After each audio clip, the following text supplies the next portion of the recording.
pagi, sahabat pembelajar. Hari ini kita berjumpa kembali di acara seminar online yang diselenggarakan oleh Indonesia Belajar. Indonesia Belajar adalah sebuah media untuk belajar yang berisikan motivasi, inspirasi, dan pengetahuan. Tentu saja dihadirkan oleh narasumber-narasumber terbaik se-Indonesia. Indonesia Belajar hadir dalam platform mobile aplikasi yang dapat di-download di Google Play Store maupun Apple App Store. Sahabat pembelajar juga bisa cek website kami di indonesiabelajar.id maupun follow Instagram kami di indonesia_belajar.id. Dan jangan lupa untuk like Facebook kami di indonesiabelajar.id. Baik sahabat pembelajar, perkenalkan saya Tami yang akan memandu seminar online hari ini. Seperti biasa di setiap Kamis siang, kita selalu menghadirkan seseorang yang sangat luar biasa. Dan pada kesempatan kali ini, kita mengundang Bapak Master Guide Danang Priyadi, SPD MM CTM. Beliau merupakan seorang storyteller, trainer, motivator, author, writer, adventurer, dan Pathfinder Director Certificate.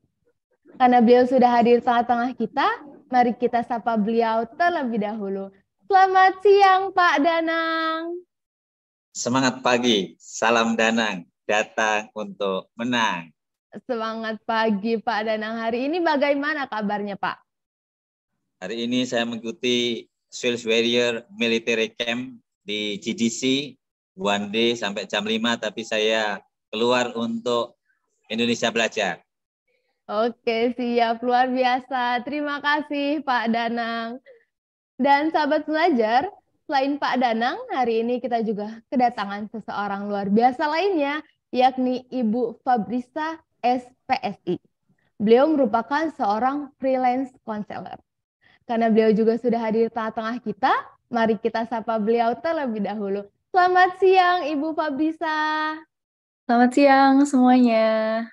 Selamat siang, Ibu Fabrisa. Bagaimana nih kabarnya Ibu Fabrisa hari ini? Luar biasa baik dan bersemangat. Oke, siap. Sebelumnya terima kasih untuk Pak Danang dan juga Ibu Fabrisa karena sudah menyempatkan diri untuk mengisi acara seminar online hari ini. Baik sahabat pembelajar, tema seminar online kita hari ini adalah mindfulness. Apakah mindfulness itu? Dan apakah meditasi itu? Bagaimana ya tahapan-tahapan bermeditasi dan apa ya manfaat dari meditasi? Nah, tema menarik kali ini akan kita bahas bersama dengan Pak Danang dan juga Ibu Fabrisa. Jadi sahabat pembelajar, jangan sampai ketinggalan maupun keluar Zoom meeting hari ini sampai acara seminar online benar-benar selesai. Dan tentunya bagi sahabat pembelajar yang ingin bertanya, bisa langsung tuliskan pertanyaan Anda di kolom chatroom atau bisa juga untuk klik raise hand-nya. Apabila ingin bertanya langsung kepada Pak Danang dan juga Ibu Fabrisa. Tentunya akan kita persilahkan dan kita bacakan di saat sesi tanya jawab.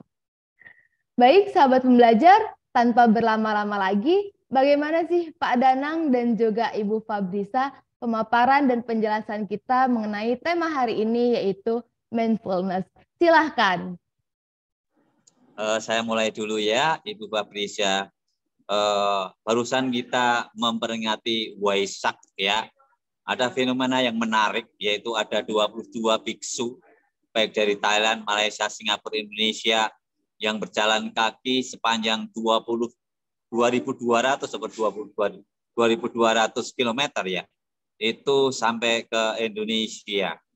Nah, pada saat mereka berjalan, itu begitu jauhnya. Saya pernah itu ikut maraton sekali aja, nggak kuat, kakinya lecet-lecet dan nggak secepat mereka jalan. Ini bisa, apakah ini nanti ada hubungan dengan dia bisa melakukan meditasi dengan pantangan makan dan seterusnya? Karena ada pendapat atau penyampaian mereka bahwa justru saat di Indonesia mereka susah bermeditasi. Pertanyaan nanti untuk melengkapi pemaparan Ibu Fabrisa, bisakah orang sebetulnya meditasi sambil berjalan?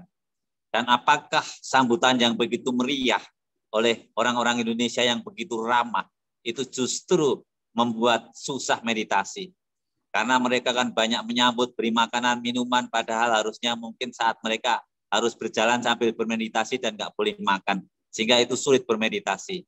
Nah, selengkapnya, apakah itu mindfulness dan hubungan dengan meditasi, dan hubungannya dengan Taodong biksu nanti akan dibantu untuk dipaparkan oleh Ibu Fabrisa. Kami persilakan, Ibu.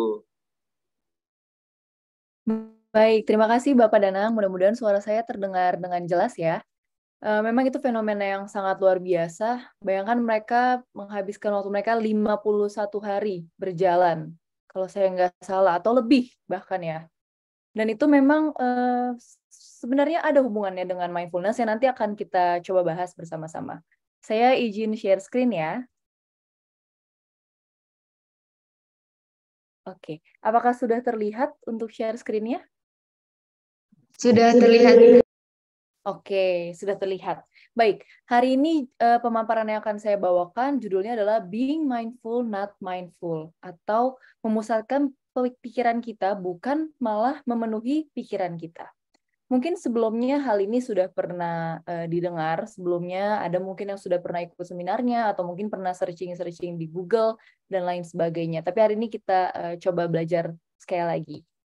Nah, sebelumnya saya mau tanya terlebih dahulu di sini, mungkin bisa dijawab di kolom chat atau bisa dijawab dalam hati juga boleh. Apa yang sedang dirasakan saat ini? Kalau saya sedang merasa senang, saya excited karena pada hari ini diberikan kesempatan untuk mengisi materi bersama dengan kakak-kakak Indonesia Belajar sekalian di sini. Mungkin Kak Danang mau share apa yang dirasakan hari ini? Saya excited karena bisa bersama-sama Ibu Fabrisa akhirnya untuk bersama-sama di sini. Selain itu, saya ini sedang mengikuti Sales Warrior Military Camp, Bu. Tetapi harusnya di hutan, tapi ini di Jakarta Design Center. Jadi senangnya bukan di hutan, tapi di kota itu begitu, Ibu.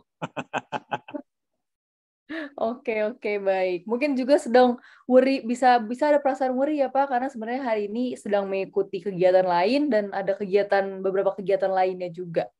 Jadi itu perasaan-perasaan yang wajar yang bisa muncul dalam kehidupan kita sehari-hari. Mungkin kita saat ini merasa tenang, kita merasa bahagia, kita juga mungkin sedang merasa stres atau sedih, atau kita sedang merasa sangat happy, atau bosan, atau mungkin cemas dan marah. Nah, hal ini adalah hal-hal yang normal yang bisa dirasakan oleh seorang manusia.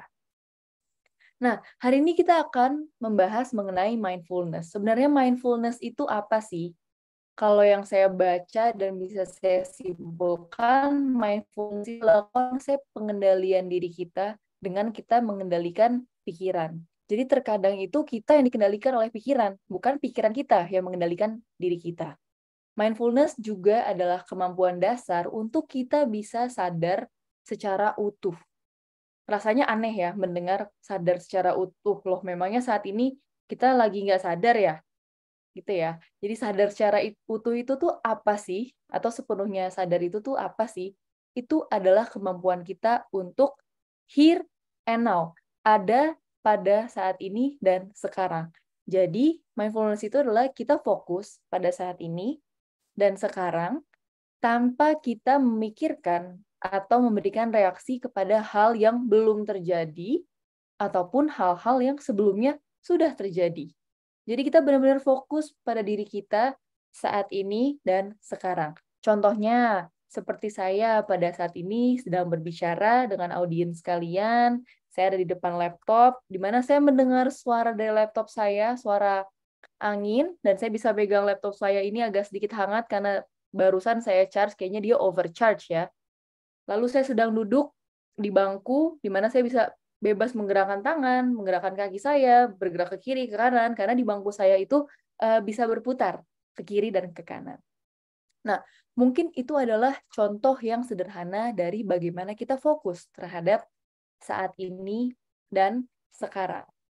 Saya juga saat ini sadar kalau suara saya ini mungkin terdengar cukup keras di ruangan yang saya ada berada sekarang, karena saya takut nggak kedengeran di Zoom-nya. Dan juga saya sadar kalau saya sekarang agak sedikit deg-degan. Saya sambil pegang nadi saya ini. Karena saya setiap saya membawakan materi kepada orang-orang yang baru gitu ya, ada rasa deg-degan. Padahal mungkin ya sebelumnya sudah pernah atau bahkan sudah sering melakukan hal tersebut. Jadi sekali lagi mindfulness itu adalah saat kita fokus pada saat ini, sekarang, dan saat ini. Tidak memikirkan yang sudah lewat, ataupun tidak memikirkan yang akan terjadi ke depannya. Oke, kita next. Oke, kalau tadi saya bilang mindfulness itu adalah konsep hidup ya. Apa sih sebenarnya konsep hidup yang dimaksud itu seperti apa gitu. Nah, kalau bahasa kerennya ini dikenal dengan live in the moment. Hidup atau menjalani apa yang sedang terjadi saat ini. Kembali lagi, tidak memiliki kekhawatiran yang berlebihan tentang masa depan dan tidak memikirkan hal-hal yang sudah berlalu. Jadi kadang kalau kita memikirkan hal-hal yang belum terjadi ke depannya, akan muncul rasa cemas, akan muncul kekhawatiran. Padahal sebenarnya kita belum tahu nih apa yang akan terjadi ke depannya. Apakah itu akan baik bagi kita, atau sebenarnya bisa jadi hal yang buruk bagi kita. Nah, kalau konsep hidup mindfulness itu, kita fokus hanya pada saat ini dan sekarang. Lalu, yang kedua, setelah live in the moment, adalah kita mengamati segala sesuatunya yang terjadi dalam kehidupan kita tanpa memberikan kritik. Ini yang menarik ya. Menyadari sepenuhnya apa yang kita lakukan tanpa membuat judge atau penilaian tertentu. Kalau katanya lagunya Bondan Prakoso ya udahlah gitu ya, ya sudahlah gitu ya. Tapi bukan artinya kita pasrah.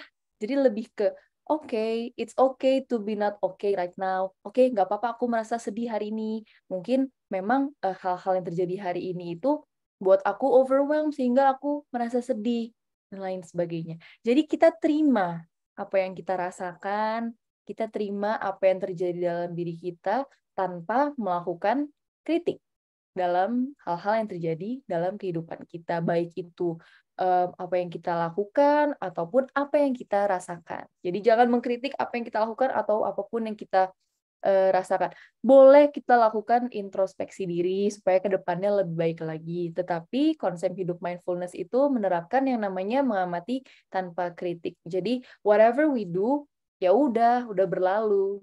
Ataupun yang ke depan itu ya belum. Jadi jangan terlalu banyak dikhawatirkan dan jangan terlalu banyak difikirkan. Oke, dan yang ketiga, konsep hidup mindfulness itu adalah kita bisa membuat diri kita untuk menangkap energi yang negatif. Wah, menarik ya. Kadang tuh kita nggak sadar, banyak sekali hal-hal negatif tuh yang membuat kita pada akhirnya jadi merasa penuh. Ujung-ujungnya kita jadi stres, jadi terpikirkan gitu ya, susah tidur, kita jadi tidak bisa melakukan aktivitas sehari-hari karena banyak sekali energi negatif yang mungkin kita lalui, tapi tidak bisa kita kelola dengan baik. Nah, salah satu hidup konsep mindfulness adalah itu. Kita bisa mengidentifikasi energi negatif yang muncul pada saat terjadi dalam kehidupan kita sehari-hari. Oke, kita next. Oke, kalau tadi kita udah bahas pemahaman mindfulness itu apa, dan lain sebagainya. Nah, gimana sih caranya untuk menjadi individu yang lebih mindful? Yang pertama, kuncinya adalah pay attention. Kita harus mampu untuk memusatkan perhatian kita. Yang kedua, live in the moment. Yang tadi ya, jalani apa yang sedang kita jalani hari ini. Yang ketiga ini menarik sekali nih. Accept yourself. Terima diri kita. Apa yang harus diterima? Gitu ya. Pertanyaan itu apa yang harus kita terima? Yang pertama, perasaan kita. Apakah kita sudah menerima perasaan kita? Atau kalau sekarang ini, laki-laki tuh nggak boleh nangis, laki-laki tuh nggak boleh cengeng gitu. Padahal manusia itu wajar merasa sedih, dan nangis itu adalah respon yang sangat normal di saat seseorang merasa sedih. Nah, itu kalau kita tidak accept ourselves, itu namanya denial. Sedangkan how to be mindful itu salah satu kuncinya adalah we have to accept ourselves, menerima diri kita, menerima perasaan kita. Dan keempat, kuncinya adalah focus on your breathing. Nanti ini akan kita bahas ya. Oke, yang kedua, how to be mindful, salah satunya bisa dilakukan dengan cara mindful breathing atau meditasi. Nanti yang akan kita bahas bersama-sama untuk selanjutnya. Nah, meditasi itu dapat memberikan dampak yang positif terhadap kesehatan kita, baik secara fisik ataupun psikis. Maka dari itu, hubungan dari mindful itu adalah konsep kita hidup, being mindful, sedangkan meditasi itu adalah salah satu cara bagaimana kita bisa melatih diri kita agar kita lebih mindful. Oke. Nah, di sini saya akan membahas sedikit poin nomor 4 tentang focus on your breathing. Nanti mungkin teman-teman boleh searching, karena ini saya kurang bisa menyontohkan secara langsung karena kita sedang online ya, lakukannya online. Jadi, kalau kita bernafas itu sebaiknya menggunakan pernafasan perut yang melibatkan otot-otot diafragma. Jadi kalau kita bernafas itu, saat kita mengambil nafas, perut kita itu malah kembung, agak sedikit membesar, gitu ya. Jadi jangan berhenti di dada. Nafasnya itu jangan hanya berhenti di dada, tapi kalau bisa kita rasakan dia turun ke area perut gitu. Nah, mungkin di sini ada yang pernah ikut healing yoga. Nah, salah satu kunci dari healing yoga itu adalah focus on your breathing. Cara bernafas yang baik. Jadi jangan seperti itu ya, kadang kalau kita tarik nafas sampai bahunya ikut keangkat gitu ya. Padahal itu mungkin stuck di chest. Tapi yang bagus adalah dengan menggunakan pernafasan perut atau diafragma yang akan kita bahas selanjutnya. Oke, nah ini kembali lagi ya, understanding meditation. Meditation is the practice of focusing your mind on a particular thought, object, atau aktivitas tertentu. Jadi meditasi ini mirip-mirip, bukan mirip-mirip, dia ini melengkapi bagaimana kita bisa menjadi mindful. Kita fokus pada pikiran kita, atau pada sebuah pemikiran, atau objek, dan juga aktivitas. Oke, nah kenapa sih meditasi ini menjadi sebuah hal yang penting, bahkan bisa memiliki dampak yang positif terhadap kondisi fisik ataupun psikis kita? Yang pertama, meditasi itu mengajarkan kita untuk menjadi individu yang lebih punya self-compassion yang positif.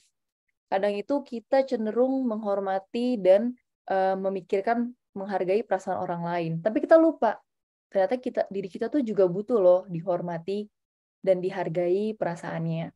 Yang kedua, ternyata meditasi ini bisa memperbaiki mood kita. Memperbaiki komponen suasana hati kita yang mungkin tadinya kita marah, kita bisa jadi lebih tenang. Yang kita tadinya merasa sedih, kita bisa a little bit feel happier, walaupun tidak langsung happy gitu ya, tapi sedikit kita merasa lebih tenang.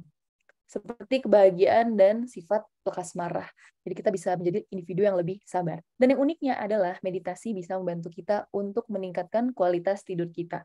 Yang di sini yang susah tidur, kita boleh coba bersama-sama nanti melakukan dan menerapkan meditasi supaya kualitas tidur kita bisa menjadi lebih baik. Oke, kita next. Nah, keuntungan dari mindfulness meditation. Kalau tadi kita hanya bahas mindfulness saja, kita bahas meditation saja, sekarang kita bahas keduanya, mindfulness meditation. Bisa mengurangi stres, bisa menenangkan pikiran kita, bisa mengurangi kecemasan, membuat kita lebih fokus dan produktif, membuat kita lebih sabar. Ini menarik sekali ya, karena saya orangnya jujur, saya orangnya nggak sabaran gitu ya. Kalau misalnya saya dikasih waktu, oke, 14.00 sampai 14.45, dari tadi saya lihat jam aja gitu, oh udah baru 14.30 gitu ya, maunya 14.45 gitu ya, supaya cepat. Jadi kadang tuh kita harus belajar lebih sabar. Dan ternyata mindfulness meditation bisa mengajarkan kita untuk bisa menerima diri. Menarik ya? Karena kita merasa kita sudah memahami diri kita sudah mengerti diri kita. Tapi ya mungkin itu hanya sebatas pemikiran saja, belum kita lakukan dengan sesungguhnya. Oke, kita next. 3 tips dalam melakukan meditasi. Ini 3 hal yang perlu diingat dalam melakukan meditasi. Yang pertama, breathe naturally. Yang tadi ya, dengan menggunakan pernapasan otot perut atau rongga perut. Jadi jangan hanya tertahan di dada, nanti jadi sesek lama-lama. Yang kedua, terima segala emosi atau perasaan yang muncul. Jadi dalam melakukan meditasi, kita terima. Kalau kita sedang sedih, kita terima perasaan sedih itu. Kalau kita lagi happy, kita terima. Kalau kita lagi cemas, kita terima juga, dan lain sebagainya. Jadi jangan menolak atau denial terhadap perasaan yang muncul saat kita melakukan meditasi. Dan yang terpenting adalah poin ketiga, harus kita lakukan dalam kegiatan sehari-hari. Jadi, how to be mindful itu tidak hanya serta-merta satu kali kita belajar, kita langsung bisa jadi individu yang mindful.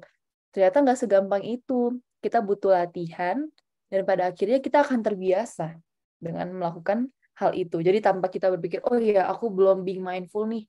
Padahal kita sudah melakukan hal itu secara mindful. Salah satu contohnya yang baru saya rasakan belakangan ini, Jumat lalu.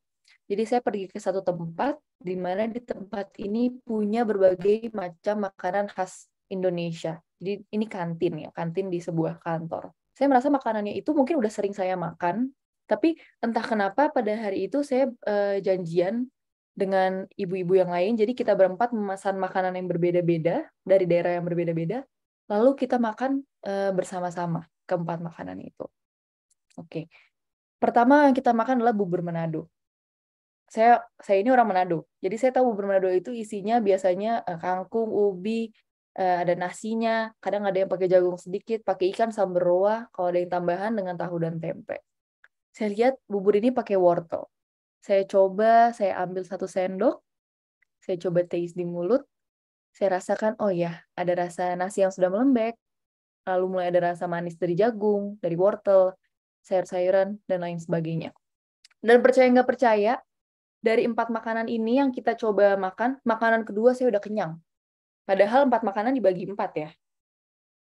Kenapa? Karena saya memperhatikan setiap komponen yang ada di makanan itu, saya menggunakan indera perasa saya untuk merasakan semua rasa yang ada di makanan itu, asin, manis, asam, pedas, dan lain sebagainya.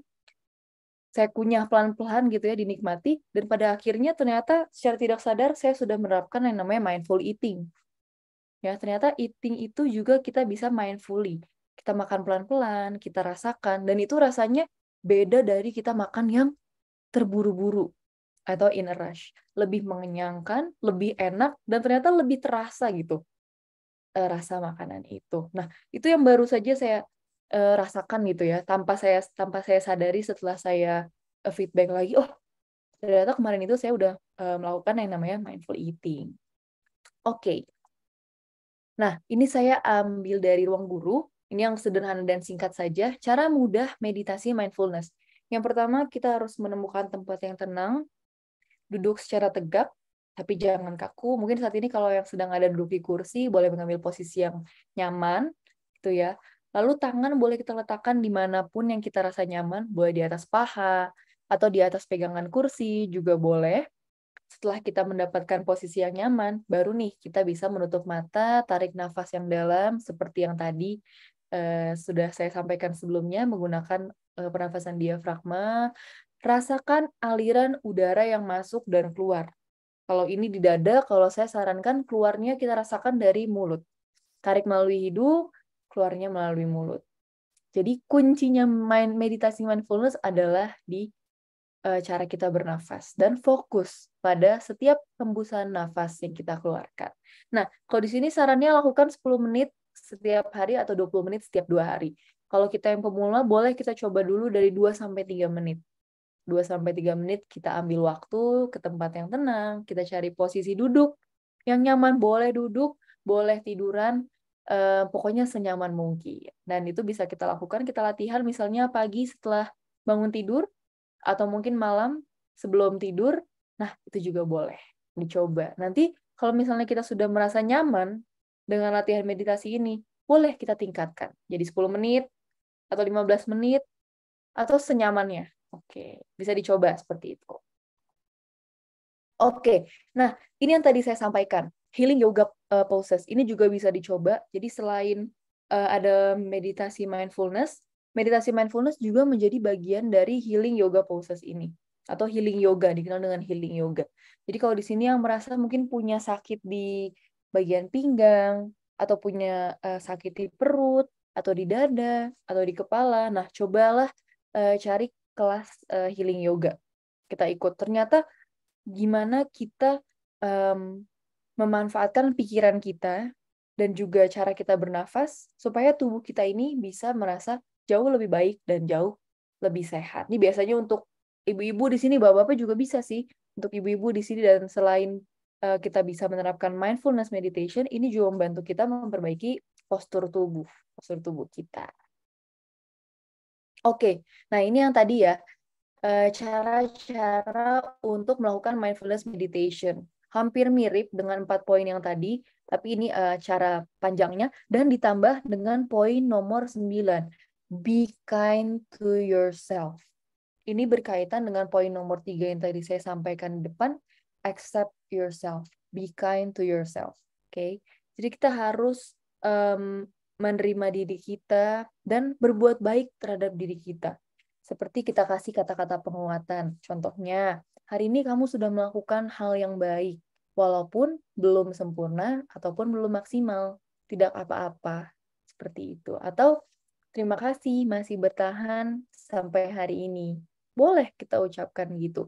Atau misalnya, hari ini kamu terlihat cantik loh. Boleh ya. Itu bukan narsistik. Kita memberikan kata-kata positif buat diri kita. Dan itu nggak apa-apa banget. Itu memberikan semangat buat diri kita. Dan di saat kita melakukan mindfulness meditation, itu juga bisa kita terapkan. Percaya nggak percaya, ternyata dampaknya ini positif. Bisa membuat mood kita jadi lebih baik. Ya, jadi jangan lupa dalam melakukan mindfulness meditation, kita harus menerima diri kita dan melakukan hal-hal baik terhadap diri kita. Jadi, bukan seperti meditasi yang kita kenal di luar-luar ya. Mungkin seperti contohnya meditasi itu dikenal dengan seperti berilmu atau mungkin semedi gitu ya. Nah, caranya mungkin sama dengan memfokuskan, mempusatkan perhatian kita gitu ya. Tapi ini adalah bagaimana kita bisa menerima diri kita, melakukan segala sesuatunya here and now, sekarang dan saat ini. Nah, dalam melakukan mindfulness meditation, kita juga bisa melibatkan indera-indera kita, seperti indera peraba. Jadi misalnya kita raba saat kita meletakkan tangan kita di paha kita, kalau kita pakai celana panjang, dalam melakukan meditasi itu kita bisa fokus. Oke, ini bahan celana yang kita pakai, bahannya apa? Misalnya katun, agak sedikit kasar, atau mungkin lagi menggunakan jeans, agak sedikit tebal. Jadi semua indera itu bisa kita latih, dan pada saat nantinya kita akan bisa ini fokus sendiri terhadap kegiatan atau hal-hal yang kita lakukan sehari-hari.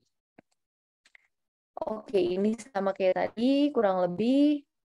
Nah, ini caranya mindful breathing ya. Mungkin bisa nanti saya sudah share materinya, bisa juga nanti dipraktekkan di rumah. Oke, ini ya, mindful breathing, mengarahkan fokus dan perhatian pada proses bernafas, menerima pikiran dan emosi yang muncul tanpa melakukan penilaian atau judgment, dan dengan perlahan mengembalikan fokus pada proses pernafasan. Kemarin sempat, waktu itu pernah ada yang bertanya kepada saya, Mbak, kalau misalnya kita mindful meditation itu boleh nggak sih pikiran kita seperti ngawang? Kalau saya personally boleh, tapi jangan lupa untuk kembali kepada here and now. Karena itu kuncinya mindful, here and now. Jadi walaupun kita, mungkin kadang-kadang kalau kita sedang meditasi, nanti kita akan terbawa suasana. Kita mungkin jadi punya visualisasi ya, misalnya seperti di gambar ini, kita seperti berada di hutan, atau berada di laut, dan lain sebagainya. Nah, tapi jangan lupa untuk mengembalikan pusat perhatian kita kepada hal yang sekarang dan saat ini. Nah, yang bisa kita lakukan ini ya, latihan mindfulness singkat yang mungkin bisa kita coba bersama-sama, seperti latihan pernafasan 4-7-8, yaitu kita tarik nafas 4 detik, lalu ditahan, setelah itu kita buang 8 detik. Dan yang tadi ini adalah jawaban dari pertanyaan Pak Danang. Padahal saya nggak janjian ya Pak Danang ya. Saya nggak tahu Pak Danang akan bertanya mengenai biksu yang berjalan dari Thailand ke Indonesia, ke Candi Borobudur ya. Ternyata saya ada jawabannya di sini. Ternyata ada yang namanya meditasi berjalan. Cobalah, ini caranya kita berhenti berpikir dan fokuskan perhatian pada bagaimana rasanya secara fisik kita berjalan. Jadi mungkin kalau menurut saya, biksu-biksu itu mereka yang berjalan jauh gitu ya, tidak lelah, mereka mungkin bisa menahan lapar, menahan kalau dahaga, terus tahu saya mereka masih minum ya Pak Danang ya. Dan mungkin caranya adalah dengan mereka melakukan mindfulness ini. Fokus pada apa yang sedang dijalankan sekarang dan saat ini. Mereka nggak berpikir, oke, masih ada ribuan jam lagi nih saya akan sampai ke Candi Borobudur. Enggak, karena mereka sedang mindful. Mereka, kalau saya lihat itu mereka nggak pakai alas kaki, jadi mereka pasti merasakan kaki itu berjalan di aspal yang panas, atau mungkin pada malam hari aspalnya dingin. Jadi panca indera mereka semuanya itu being mindful. Mereka berhenti berpikir mengenai apa yang akan terjadi ke depannya atau apa yang sudah berlalu, tapi benar-benar mencoba untuk memusatkan perhatian kepada sekarang dan saat ini. Gitu ya. Lalu yang ketiga, kita bisa latihan 5 indera. Ini menarik sekali. Jadi misalnya kita merasa kita sedang terdistraksi, atau kita sedang nggak bisa fokus, atau kita sedang panik, atau kita sedang cemas, atau kita sedang stres. Nah, ini bisa kita coba. Latihan 5 indera. Sebutkan 5 hal yang bisa kamu lihat. Contohnya, saya coba sebutkan ya. Oke, aku bisa lihat laptop, ada sertifikat penghargaan, ada setrikaan, ada buku, dan ada handphone. 4 hal yang bisa aku rasakan. Aku bisa merasakan lidahku agak sedikit pahit karena tadi habis makan buah yang agak sedikit pahit. Aku bisa rasakan agak sedikit panas di sini karena udara AC-nya tidak aku nyalakan dingin. Lalu aku bisa merasakan kakiku sedang melipat. Jadi dudukku itu melipat, kakiku melipat, kakiku satu di atas satu yang kaki yang lain, dan aku bisa merasakan tanganku sedikit berkeringat. Nah, itu yang bisa saya rasakan.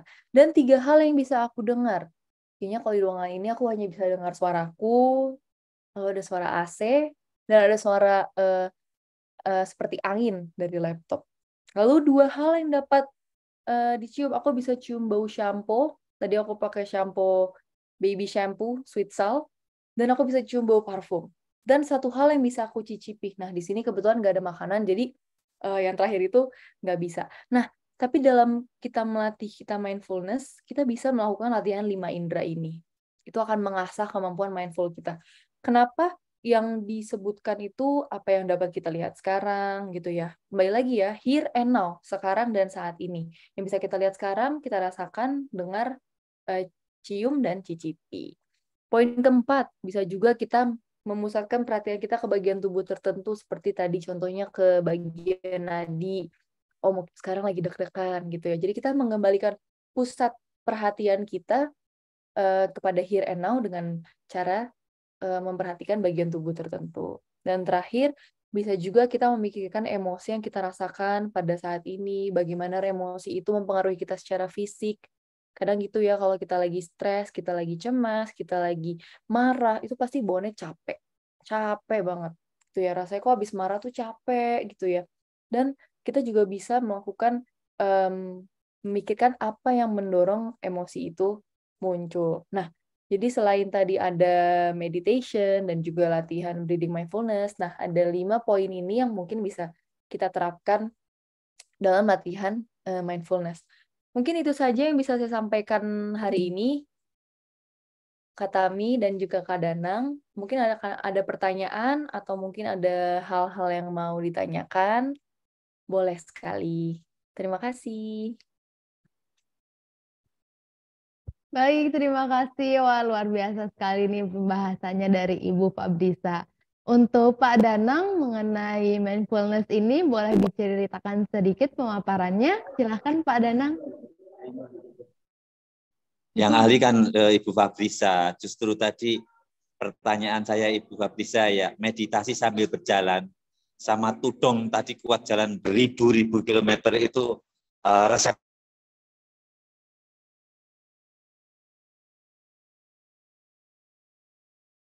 Iya, betul. Tadi sudah sempat terjawab itu, Pak Danang. Jadi kalau saya baca-baca, memang mereka melakukan tudong itu ya, gimana caranya mereka bisa berjalan jauh sekali. Nah itu tadi, mungkin salah satunya adalah dengan meditasi berjalan atau berjalan dengan sambil being mindful dan meditasi itu sendiri, fokus terhadap hal-hal yang dirasakan pada saat itu dan sekarang. Nah tadi pertanyaannya yang menarik adalah saat sampai ke Indonesia dengan antusiasme masyarakat yang luar biasa, mereka disambut dengan mungkin ada makanan, ada hidangan, dan juga orang-orang yang berkumpul gitu ya.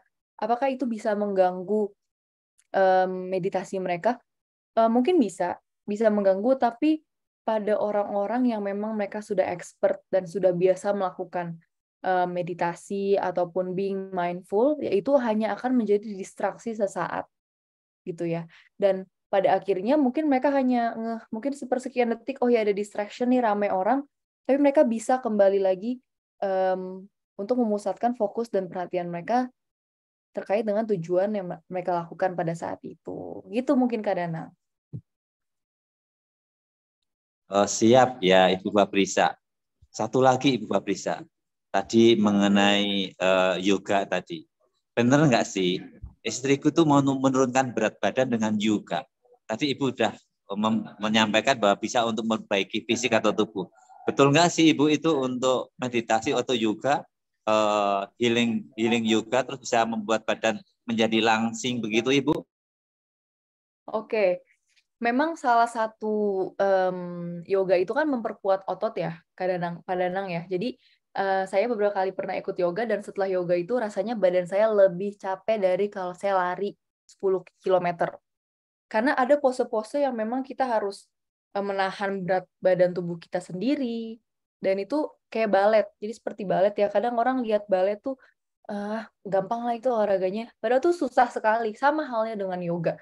Ada pose-pose yang kita lakukan tuh yang memang membutuhkan energi, tenaga, dan kekuatan kita sambil kita fokus pada pernafasan kita. Jadi kalau ditanya bisa menurunkan berat badan atau tidak, bisa. Tapi kembali lagi, mungkin bisa disertai dengan mindful eating, Pak Danang. Jadi sama ya, seperti halnya dengan apapun yang kita lakukan, kalau misalnya kita udah olahraga, tapi kita masih di luar, kita masih makan yang berlebihan, kita tidak menjaga makan kita, ya itu akan jadi sama aja jadinya nggak balance gitu. Jadi kalau menurut saya bisa sekali yoga itu, mungkin tapi harus diseimbangi juga dengan pola hidup yang sehat gitu Pak Danang.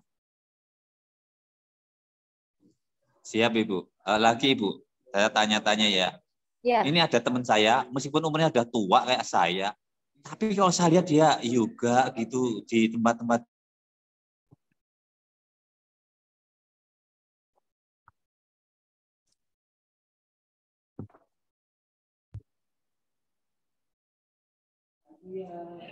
mental ya, karena bisa masuk ya. Itu kok bisa dia luwes-luwes gitu meskipun sudah tua bisa? Apakah karena latihan sejak kecil atau memang dia itu kayak plastik gitu ya, Ibu Fabrisa? Kok bisa lekuk-lekuk meskipun udah tua begitu? Oke, semuanya itu kembali lagi latihan Pak Danang, sama seperti halnya dengan mindful. Jadi saat kita terbiasa melakukan pose-pose yoga, atau nggak usah pose yoga deh, kita biasa mungkin lakukan stretching di rumah, itu badan kita akan lebih elastis, lebih luas gitu ya. Misalnya stretching sederhana seperti kita pegang kedua kaki kita dengan tangan, jadi dengan posisi seperti ini ya. Itu kalau kita latihan setiap hari, pasti mungkin pada akhirnya akan sulit dan belakang kaki ini akan terasa sakit. Tapi pasti lama-kelamaan kalau kita lakukan dengan rutin, gitu, kita latihan rutin, akan bisa. Nah, sama halnya dengan yoga itu sendiri. Jadi harus berlatih, dan berlatih.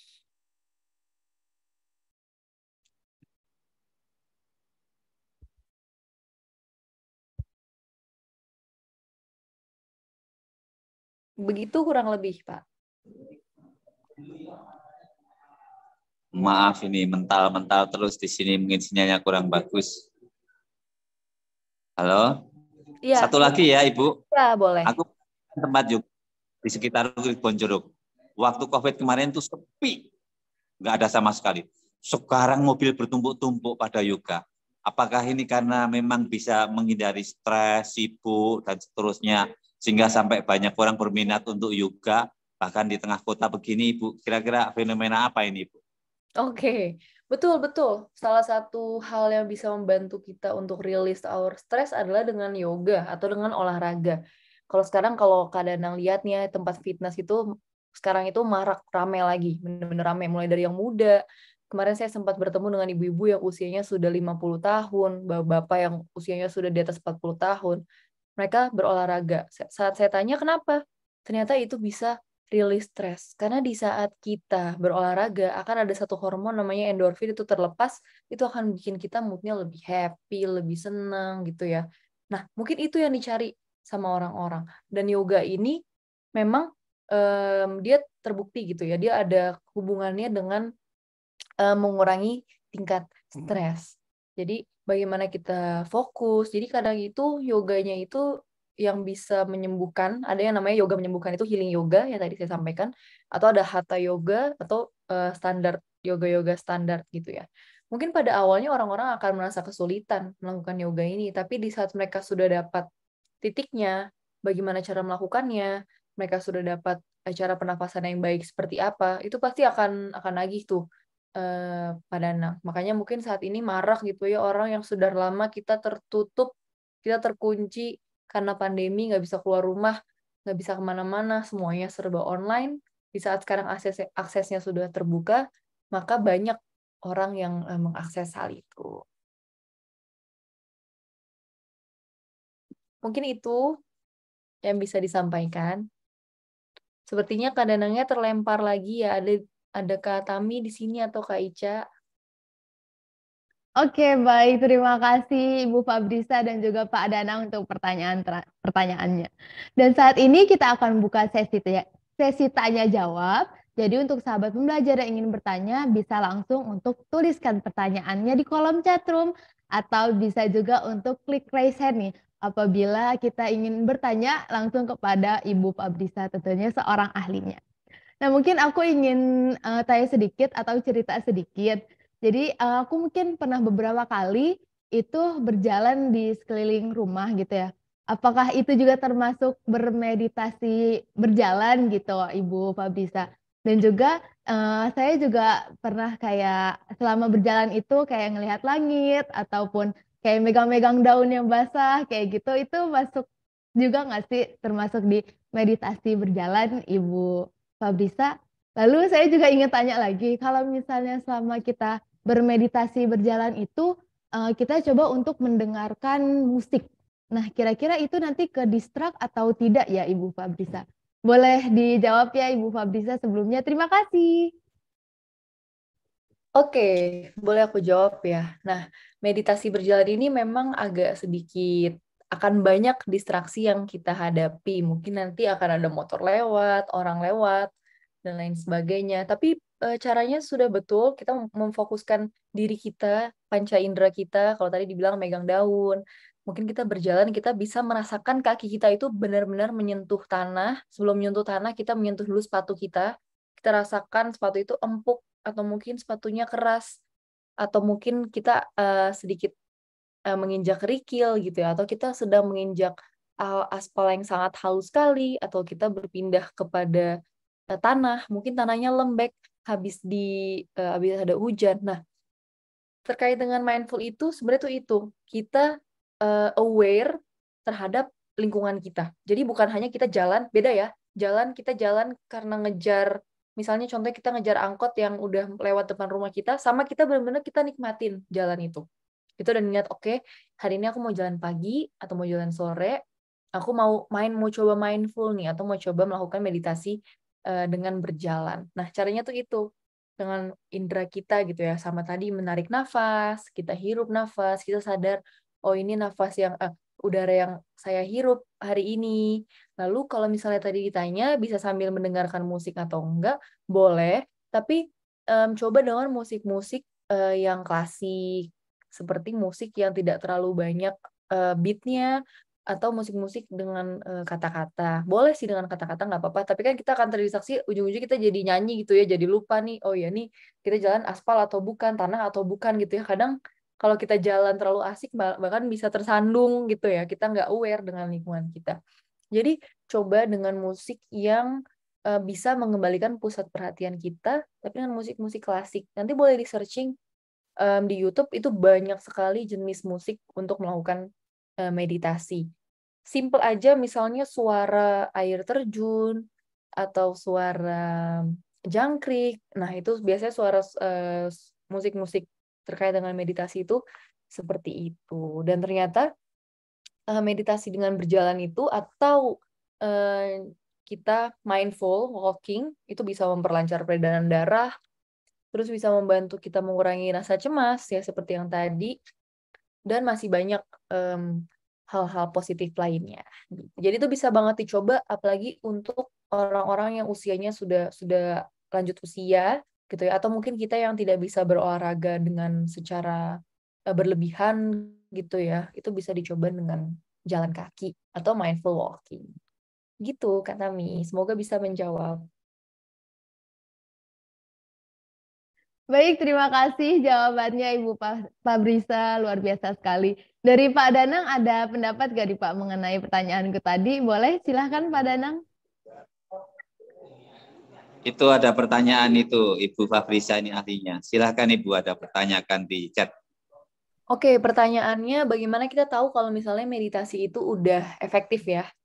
Sebelumnya mungkin tadi kita bisa bertanya kepada diri kita, apa yang sedang kita rasakan hari ini? Kita sedang stres atau kita punya perasaan yang kurang baik?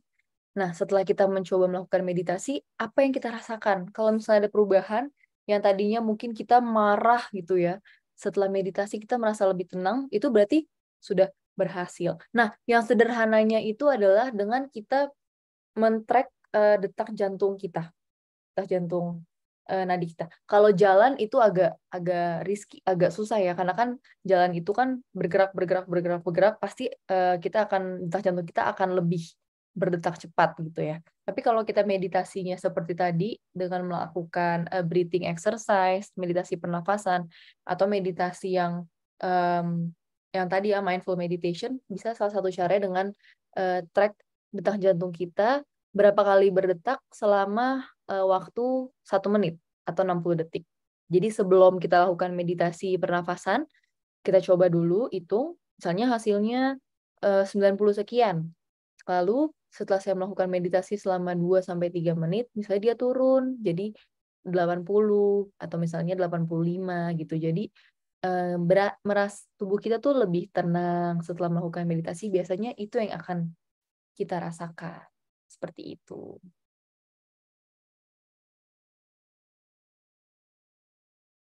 Baik, terima kasih Ibu Fabrisa atas jawabannya. Semoga terjawab ya Ibu Citra atas pertanyaannya.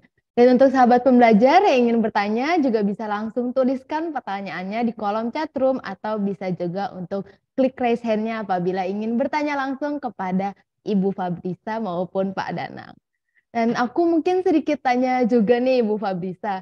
Misalnya kita sudah melakukan kayak meditasi breathing tadi atau meditasi berjalan, tetapi apakah ketika kita ada tamu datang bulan terus kita mood swing kayak gitu, itu meditasi kita ini tidak efektif atau bagaimana ya Bu? Atau cuma karena hormon? Boleh penjelasannya Ibu Fabrisa, silahkan. Oke, nah ini yang menarik ya di kalangan perempuan khususnya remaja, ada yang namanya PMS atau Mood Swing Premenstruational Syndrome yang sebenarnya secara psikologis itu belum bisa dibuktikan secara valid ya, tapi memang akan muncul karena wanita akan merasakan kram perut, merasakan hal yang sangat tidak nyaman di tubuhnya, sehingga istilahnya tuh kita senggol bacok, bener ya? Sedikit-sedikit tuh rasanya tuh mau marah gitu, karena kita merasa tidak nyaman, ada hal yang tidak nyaman di tubuh kita. Kalau yang saya rasakan sebelum saya menstruasi itu biasanya punggung saya sakit sekali. Kaki saya tuh rasanya kok mau gerak tuh sakit gitu ya. Perut mulai kram, seperti kembung, seperti penuh. Dan betul, sedikit-sedikit tuh kok rasanya mau marah gitu ya. Benar-benar sedikit mudah tersinggung gitu ya. Nah, kira-kira meditasi bisa kita lakukan nggak di saat kita sedang PMS nih, khususnya untuk wanita? Malah itu jadi hal yang baik. Jadi kita berusaha untuk mencoba mengelola rasa sakit yang ada dalam tubuh kita. Kita coba fokus, misalnya saat lagi datang bulan, kita coba, oh ya oke, saat ini aku sedang datang bulan, perutku sakit gitu ya. Ya itu adalah hal yang normal. Aku terima perasaan itu, nggak apa-apa sakit, nanti ini akan berlalu gitu. Jadi bisa sambil dicoba untuk melakukan itu dan mudah-mudahan bisa punya dampak yang positif terhadap diri kita. Jujur aku belum pernah coba sih kalau untuk meditasi saat datang bulan, berarti bisa ya untuk dicoba. Bisa nih untuk dicoba gitu ya, merasa supaya badan kita bisa merasa lebih tenang, kita bisa acknowledge rasa sakit di tubuh kita. Jadi bukan kita tolak. Kalau sekarang itu banyak yang misalnya aku sakit perut menstruasi datang bulan nih, ambil air hangat dalam botol dan berharap rasa sakitnya itu akan cepat hilang. Mungkin next-nya bisa dicoba, oke, nggak apa-apa, ini sakit, ini hal yang wajar, ini hal yang normal. Mau datang bulan, perutku kram, badanku sakit-sakit, nggak apa-apa. Sambil kita tarik nafas, buang nafas, mencoba untuk menenangkan diri kita, being mindful terhadap apa yang kita rasakan dalam kehidupan kita. Mungkin bisa gitu, Kak Tami. Oke, baik. Terima kasih jawabannya Bu Fabrisa. Sangat luar biasa sekali nih jawabannya. Menjawab dari pertanyaan saya. Dan bagi sahabat pembelajar, saya ingatkan kembali yang ketinggalan acara seminar online hari ini, bisa langsung cek YouTube kita di Indonesia Belajar Official. Di sana sudah terupload video-video seminar online terbaru dan tentu saja terupdate. Jadi sahabat pembelajar jangan lupa untuk subscribe ya. Dan sahabat pembelajar juga bisa langsung tonton kembali video-video seminar online. Jangan lupa untuk like, komen, serta share kepada teman-teman semua. Dan saat ini sudah ada satu penanya juga dari Ibu Elma, salah satu tim kami. Saya ikut bacakan ya. Halo Ibu Fabrisa, aku mau tanya. Kalau misalkan kita melakukan mindfulness mengenai emosi yang kita rasakan, tapi kita tidak bisa meluapkannya, apakah berarti mindfulness ini tidak efektif, Bu? Atau kita harus meluapkan emosinya terlebih dahulu? Terima kasih Ibu Elma atas pertanyaannya. Boleh dijawab oleh Ibu Fabrisa, silahkan Bu. Oke, nah ini menjadi yang menarik ya. Sebenarnya terkait dengan emosi ini, kuncinya bukan kita luapkan atau kita tidak luapkan, tapi kuncinya adalah kita terima terlebih dahulu. Jadi being mindful itu kita terima dulu apa yang kita rasakan. Kita terima, oke, saat ini aku sedang merasa marah. Aku marah karena apa? Tuh ya, misalnya aku marah karena anakku nggak bisa dibilangin. Kita terima.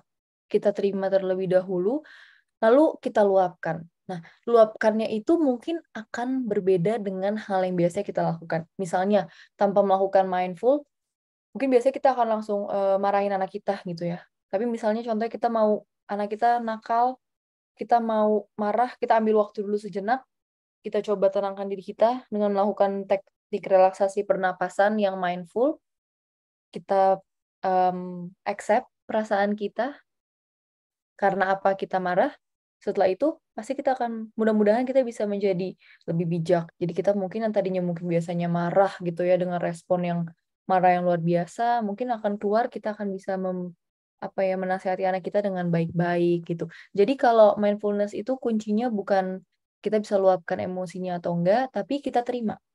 Kita bisa terima atau enggak kalau kita lagi merasakan sesuatu dalam diri kita. Nah, mudah-mudahan hasil luapannya itu bisa istilahnya bisa lebih bijak, lebih wise gitu. Seperti itu Ibu Elma. Baik, terima kasih Bu Fabrisa atas jawabannya. Semoga terjawab ya Ibu Elma. Dan juga apabila Ibu Elma ingin bertanya kembali, bisa langsung tuliskan di kolom chat room. Dan dikarenakan pertanyaan dari sahabat pembelajar sudah tidak ada, dan acara seminar online sudah berlangsung selama hampir 1 jam, yang mana mengartikan acara seminar online akan segera berakhir. Saya persilahkan untuk Pak Danang dan juga Ibu Fabrisa untuk closing statement-nya sebagai penutup acara seminar online hari ini. Boleh dari Pak Danang terlebih dahulu, silahkan Pak. Ya, seperti yang disampaikan Ibu Fabrisa, yang namanya yesterday kemarin sudah berlalu. Tomorrow, future belum datang. Maka today, present ini hadiah. Maka mindfulness kita harus menyadari, mensyukuri, merasakan hari ini, sekarang, dan di sini.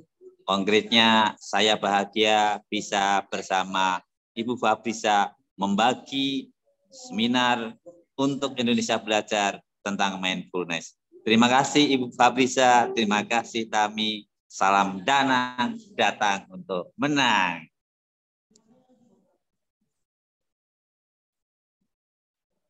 Baik, untuk closing statement-nya terima kasih Pak Danang, dan untuk Ibu Fabrisa boleh Ibu dipersilahkan, silakan.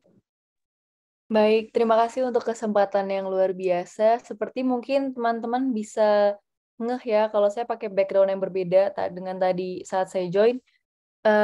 Selalu ingat, it's another great day. Jadi cobalah untuk menjalani hari kita dengan mindful. Ingat kalau hari ini ya untuk hari ini saja, besok itu ada kesulitannya sendiri, ada kesusahannya sendiri, ada bahagianya sendiri yang sudah berlalu. biarlah berlalu, jangan menjadi beban pikiran kita secara berlebihan. Jadi mencoba untuk menjalani hidup here and now, being mindful, menjadi individu yang lebih mindful, sehingga hidup kita bisa lebih teratur, tertata, dan tidak terburu-buru. Itu saja yang bisa disampaikan. Semoga apa yang kita pelajari hari ini, kita sharing sama-sama bisa menjadi bisa bermanfaat untuk Bapak Ibu sekalian. Terima kasih. Amin. Baik, sekali lagi terima kasih untuk Ibu Fabrisa dan juga Pak Danang. Sangat luar biasa sekali nih tema kita mindfulness untuk hari ini. Dan terima kasih juga tentunya untuk sahabat pembelajar yang sudah setia menemani di acara seminar online kita hari ini. Saya Tami dan tim Indonesia Belajar pamit undur diri. Sampai bertemu di Kamis selanjutnya, tentunya di jam 2 dan juga dengan narasumber-narasumber terbaik se-Indonesia seperti Pak Danang dan juga Ibu Fabrisa. Salam sukses luar biasa. Terima kasih.